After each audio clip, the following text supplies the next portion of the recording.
तो आज हम डिस्कशन करेंगे एवोगैड्रोस लॉ के बारे में और पढ़ेंगे कि ये काइनेटिक गैस इक्वेशन से कैसे डिड्यूस हो गया है। ठीक है, तो आज का हमारा यही टॉपिक है इंट्रोडक्शन के लिए। तो चलो शुरू करते हैं।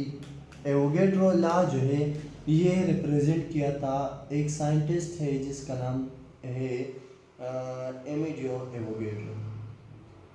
इस साइंटिस्ट ने ये लॉ जो है ये क्या किया था, प्रेजेंट किया था।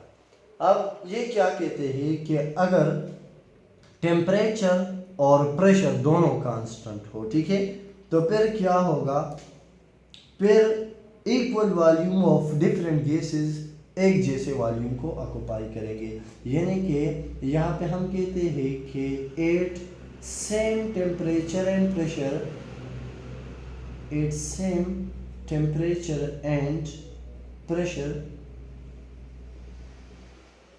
क्या है, equal volume of different gases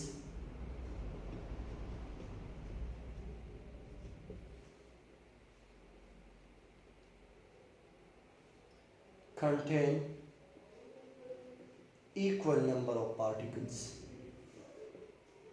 equal number of particles।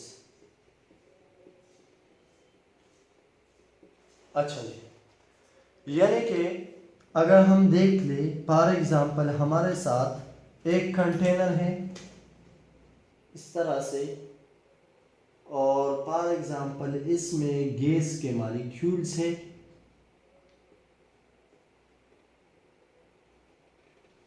और इसी तरह से एक दूसरा कंटेनर है,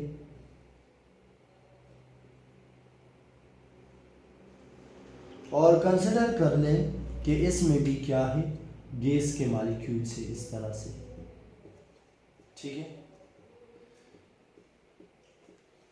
अब हम कहते हैं कि फॉर एग्जांपल ये एक गैस है, जस्ट एग्जांपल के लिए ऑक्सीजन गैस, और ये दूसरा है हाइड्रोजन गैस। इन दोनों का वॉल्यूम अगर सेम है, फॉर एग्जांपल एक का वॉल्यूम है यहाँ पे 30 dm³ और दूसरे का भी क्या है 30 dm³ है। ठीक है, तो इस तरह से है कि इसका अगर टेम्परेचर और प्रेशर भी सेम है, फॉर एग्जांपल ये है 25 डिग्री सेल्सियस और ये भी 25 डिग्री सेल्सियस है। अगर प्रेशर यहाँ पे है 1 atm और यहाँ पे भी क्या है 1 atm प्रेशर है, यानी कि गैसेस डिफरेंट है, वॉल्यूम भी सेम है, टेम्परेचर भी सेम है और प्रेशर भी सेम है, ये तीनों चीज़ें सेम है।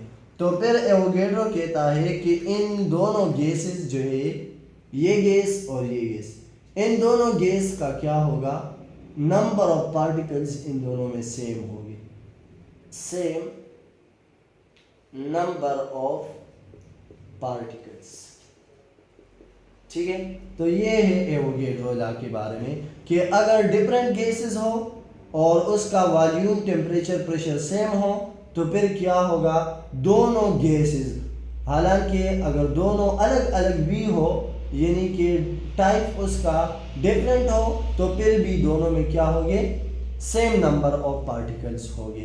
तो या इसको हम इस तरह भी एक्सप्लेन कर सकते हैं कि वॉल्यूम जो है ये डिपेंड करता है नंबर ऑफ मोल्स पे, यानी कि यहाँ पे अगर 30 dm³ है, यहाँ पे भी 30 dm³ है, दोनों का वॉल्यूम सेम है तो नंबर ऑफ पार्टिकल्स भी क्या है, सेम है। तो नंबर ऑफ पार्टिकल्स को हम रिप्रेजेंट करते हैं मोल में। तो ये ला हम इस तरह भी एक्सप्लेन कर सकते हैं कि अगर हमारे साथ किसी भी गैस का अगर वॉल्यूम है तो ये डिपेंड करेगा नंबर ऑफ मोल पे, यानी कि मैं इसका स्टेटमेंट इस तरह भी लिख सकता हूँ कि volume of a gas at constant temperature and pressure is directly proportional to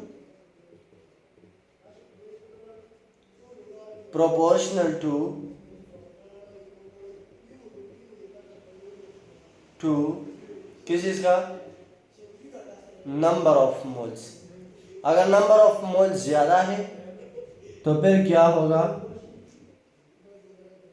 फिर वॉल्यूम ज्यादा होगा, और अगर नंबर ऑफ मोल्स कम है तो फिर वॉल्यूम कम होगा। यानी कि V जो है it is directly proportion to N, ठीक है। या हम इसको इस तरह भी लिख सकते हैं कि अगर हम प्रोपोर्शनलिटी के सिंबल को ख़त्म कर ले तो यहाँ पे एक सिंबल लगाएंगे V, एक कांस्टेंट पुट करेंगे, वो यहाँ पे K है, तो V is equal to KN, ठीक है।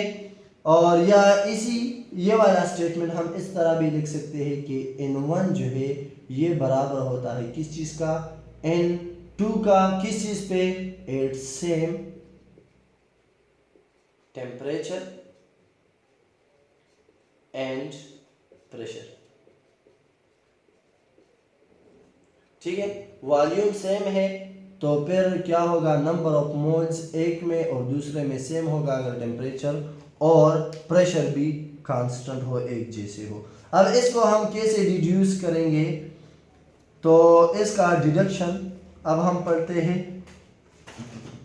तो स्टार्ट करते हैं कि इसका डिडक्शन कैसे होता है फ्रॉम काइनेटिक गैस इक्वेशन। तो डिडक्शन के लिए जिस तरह हमें पता है कि काइनेटिक गैस इक्वेशन जो है वो बराबर होता है PV इज इक्वल टू, चलो मैं इसको थोड़ा सा अपने लिए जगह क्रिएट कर लूँ। PV बराबर होता है 1/3 MN और क्या U² के, ठीक है, एवरेज इसके बराबर होता है। ये काइनेटिक गैस इक्वेशन है, ये हमने ऑलरेडी डिराइव किया है और इस पे डिटेल से डिस्कशन भी किया है। अब हम यहाँ पे ये है गैस नंबर 1 और ये है गैस नंबर 2। इन दोनों गैसेस के लिए अलग अलग में अगर ये इक्वेशन लिख लूँ तो एक के लिए इस तरह हो जाएगा कि P1V1 is equal to 1/3 M1 N1 and U1², ठीक है। अच्छा, अब यहाँ पे मास जो है वो भी डिफरेंट होगा, ठीक है। वो कांस्टेंट नहीं है क्योंकि ऑक्सीजन का मॉलिक्यूलर मास जो है वो ज़्यादा है और हाइड्रोजन का कम है, तो ये मास पे डिपेंड नहीं करता, ये नंबर ऑफ मोल्स पे डिपेंड करता है, ठीक है। अच्छा, और अगर दूसरे के लिए हम काइनेटिक गैस इक्वेशन लिख ले तो ये हो जाएगा P2V2 is equal to 1/3 M2 N2 U2², ये इस तरह से हो जाएगा। अब हमने क्या कहा था वो उधर के टेम्परेचर और प्रेशर अगर सेम है तो मैं यहाँ पे लिख लेता हूँ at same temperature and pressure. अगर टेम्परेचर और प्रेशर क्या है, सेम है, यानी कि ये दोनों P1V1 और P2V2 ये आपस में सेम है। तो ये दोनों अगर सेम है तो हमने ये पढ़ा है कि अगर ये दोनों इक्वल है तो ये दोनों भी आपस में इक्वल हो गए, इस तरह से हमने मैथ्स में पढ़ा है।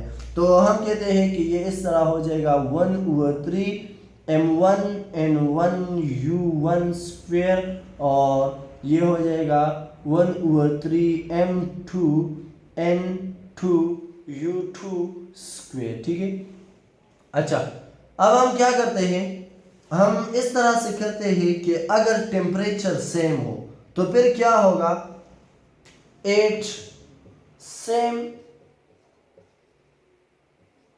टेम्परेचर, अगर टेम्परेचर सेम हो तो फिर क्या होगा, इसका काइनेटिक एनर्जी भी सेम होगा।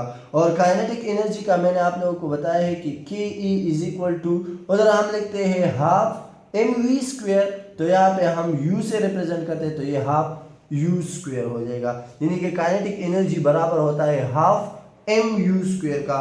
तो अगर यहाँ पे प्रेशर वॉल्यूम सेम है, टेम्परेचर भी सेम है, तो फिर क्या है, प्रेशर और टेम्परेचर सेम है, तो फिर क्या होगा, हम कहते हैं कि प्रेशर और वॉल्यूम के सेम होने के साथ साथ प्रेशर एंड टेम्परेचर सेम होने के साथ साथ काइनेटिक एनर्जी भी सेम होगी। यानी कि ये इस तरह हो जाएगा कि m1 over m2 1 over 2 m1 u1 square is equal to 1 over 2 m2 u2 square. ठीक है, अब ये क्या है, ये काइनेटिक एनर्जी है, तो दोनों गैसेस का काइनेटिक एनर्जी भी सेम होगा। से कि ये हमारे पास इक्वेशन 1 है और ये हमारे पास इक्वेशन नंबर 2 है। तो हम इस तरह करेंगे कि इक्वेशन नंबर 1 को 2 पे डिवाइड कर लेंगे। तो divide equation number 1 by equation number 1 by equation number 2। तो ये इस तरह से हम लिख लेंगे कि 1 over 3 m1 n1 u1 square और डिवाइडेड बाई 1 ओवर 2 m1 और u1 स्क्वायर, यानी कि ये साइड जो है ये इस पे डिवाइड हो जाएगा और ये साइड इस पे, और equal to 1 over 3 m2 u2 n2 u2 square और divided by 1 over 2 m2 u2 square. ठीक है, ये इस तरह से हो जाएगा। या इसको हम इस तरह भी लिख सकते हैं, ये हमने पढ़ा है कि अगर डिवाइड से मल्टीप्लाई बनाएंगे तो इसको उलट कर लेंगे, यानी कि 1 over 3 m1 n1 u1 square mean जो है ये क्या हो जाएगा, ये हो जाएगा 2/1 और यहाँ पे ये आ जाएगा, ये भी उलट हो जाएगा ना, तो ये इस तरह आ जाएगा 1 over m1 u1 square mean. ठीक है, अब क्या होगा, यहाँ पे ये m1 और ये m1 कैंसिल हो जाएंगे, ये u1 स्क्वायर और ये u1 स्क्वायर कैंसिल हो जाएगी। ठीक है, इसी तरह इस साइड पे 1 over 3 m2 n2 u2 square mean, और ये भी उलट हो जाएगा तो 2/1 हो जाएगा, और m2 सॉरी ये भी उलट हो जाएगा, यानी कि 1 over m2 u2 square mean. अब यहाँ पे ये u2 स्क्वायर जो है यहाँ पे u2 स्क्वायर मीन के साथ कैंसिल हो जाएगा और m2 जो है m2 के साथ कैंसिल हो जाएगा। तो नेट इक्वेशन जो बनता है वो इस तरह से आ जाएगा कि ये 1 और 2 मल्टीप्लाई हो जाएगा तो ये हो जाएगा 2, 3 और 1 मल्टीप्लाई हो जाएगा तो 3 आ जाएगा, और यहाँ पे n1 सिर्फ बाकी है तो n1 आ जाएगा, और यहाँ पे क्या आ जाएगा, इस साइड पे 1 और 2 मल्टीप्लाई होके 2 आ जाएगा और 3 और 1 मल्टीप्लाई होके 3, और यहाँ पे क्या है सिर्फ n2 बच गया है तो n2 हो जाएगा। अब ये दोनों सेम है तो ये दोनों एक दूसरे के साथ कैंसिल हो जाएगा, या आप इस तरह भी कर सकते हो कि बोथ साइड को 3/2 से मल्टीप्लाई दे तो फिर कैंसिल हो जाएगा। तो इससे आ जाएगा n1 जो है ये बराबर है किस चीज़ का, n2 का। और सारा कंडीशन हमने एक्सप्लेन किया यहाँ पे कि अगर हमारे साथ टेम्परेचर और प्रेशर सेम हो तो फिर क्या होगा, वॉल्यूम भी इक्वल वॉल्यूम हो, टेम्परेचर भी सेम हो, प्रेशर भी सेम हो, तो नंबर ऑफ मोल्स वो क्या हो गए, सेम हो गए, यानी कि इक्वल पार्टिकल्स हो गए। तो ये डिस्कशन था एवोगैड्रो लॉ के बारे में, और उसका डिडक्शन भी हमने पढ़ लिया कि ये काइनेटिक गैस इक्वेशन से कैसे डिड्यूस होता है। तो इंशाल्लाह सी यू इन नेक्स्ट लेक्चर।